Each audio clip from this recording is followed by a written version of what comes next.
Now just to point out before we go any further, these values are lowercase. So if I was to type an uppercase into here, so Alex as opposed to Alex, it's not going to recognize it. So we're going to introduce a couple more functions a bit later on that are going to deal with that as well, to make sure that people can't get around things like this. I mean, this isn't foolproof, but it's just an example of how we can use this string replace function. So we've got our user input. Now what do we need to do? We need to say user input new, so we can create a new variable, and this is going to be str replace, and inside of here we need to take our 3 arguments now, or input our 3 arguments. And the first one is going to be what to find, then what to replace, and then the user input. So finding what's ever in this array, so each element of this array. Remember, this will automatically take each element of the array and search for it, and then this will take each element of this array and replace with a corresponding value.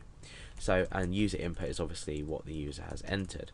So now let's echo out the user input new and see what result we achieve.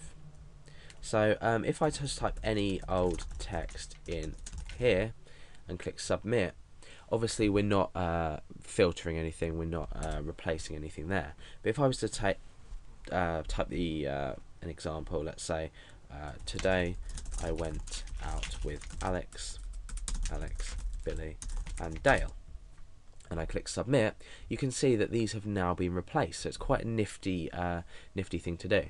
So now what happens if I have a capital A for Alex, let's say, and a capital D for Dale? Or you could have a capital L in the middle or something like that. Let's click submit and see what happens. Now you can see that Alex and Dale are now have not been recognized as starred or asterisked out text. So how can we, protect against this? Well, what we want to do is we want to create a new variable called user input. I'll call it LC, standing for lowercase, and I'm going to say str to lower. So this is another function in PHP, another string function. It's string to lowercase, and that is user input. So now what we can do is say user input lowercase rather than the user input itself. And you will see if we refresh now, you can see that these have been starred out. However, we've been faced with the problem that now everything is lowercase. We've converted this whole sentence to lowercase. However, we do have a solution for this, and this is to completely change the function that we use. Now don't panic, because it's not particularly hard.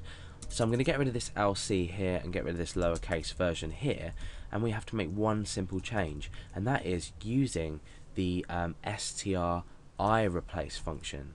So now what we can do is we can take in input, and everything that we use is now going to be case insensitive. So let's just try and click submit again.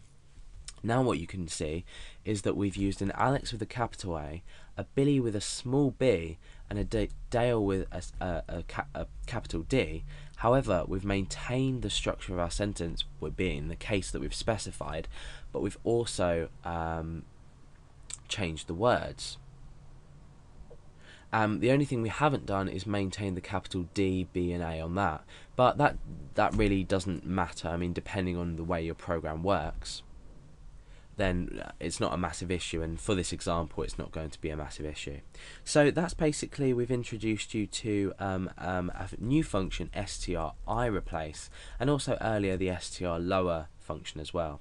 So this is basically how to create a little censor program with the functions that hopefully you've already learnt about. If you haven't learnt about these functions and you are confused at this point, go back and have a look at the functions on their own and just try to determine how to use them before you start combining to create things like this.